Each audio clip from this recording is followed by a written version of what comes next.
whoa. This one is for my person who has done so much work, who wants connection, and still feel like there is a wall that just will not come down. And it's not because you don't want to let people in, but it's because something deeper than want is involved. And I need to tell y'all that Mount Sinai found that childhood emotional abuse does not just deplete oxytocin. It silences the gene that makes your cells able to even receive it. And this one made me ugly cry when I found out, because I had done years and years of attachment work and the wall was still freaking there. And it wasn't a mindset problem. The gene itself was taped. Okay, so we've talked about oxytocin before, the bonding hormone, the safety chemical, and we've talked about how trauma depletes it and how the receptors become less sensitive. But what researchers at the Icahn School of Medicine at Mount Sinai found goes even deeper than receptor sensitivity, y'all. They found that childhood emotional abuse, it produces epigenetic methylation of the oxytocin receptor gene, the OXTR gene, y'all. So let's think of methylation like someone placing a piece of black tape over an electrical switch, okay? And the switch is still there, wiring is intact, but the tape is covering it. And the light, it can't turn on, right? So your oxytocin is produced, the hormone exists, but if the gene that makes the receptor is methylated, your cells cannot express enough receptors to receive the signal. So the love language arrives and there is not one then there's no one at the door to answer it. And this methylation and research from Mount Sinai, published in 2021, is not random, okay? It's specifically with childhood emotional abuse exposure. Not physical abuse, not neglect alone. Emotional abuse specifically, okay? The betrayal, the manipulation, the conditional love, that pattern literally left a chemical mark on the gene that was supposed to help you feel safe with people. And I need you to hear this. I spent years and years thinking that the wall was a me problem, a discipline problem, a not trying hard enough problem. And it was a gene problem, okay?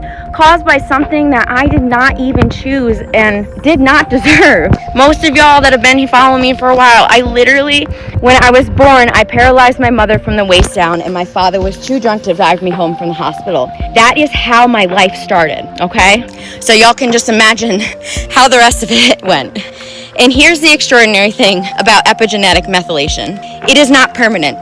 In the University of California in 2023, they found that consistent experiences of felt safety with genuinely safe people, it produced measurable OXTR methylation reversal over time. Yeah, so that tape, the black tape, it can be removed. Not quickly, trust me y'all, not quickly, okay? And not through forcing that connection, but through accumulated evidence that safety is real and repeatable and not going to be followed by pain, okay? So I want y'all to place both of your hands on your heart right now, and I want you to feel your own hands. Feel that warmth is real, and breathe in through your nose and out through your mouth. Extended exhale slowly, and just say that I'm collecting the evidence that safety is real and the tape is coming off, because every freaking safe moment, every connection that does not hurt, every person who shows up the way that they actually said that they would is a piece of evidence your epigenome is collecting. And the epigenome updates slowly, like I just said, but it updates. And you were not built, or these walls were built for you by something that should have never. And they're coming down brick by brick, grout layer by grout layer. They are being removed. And I am genuinely so proud of y'all for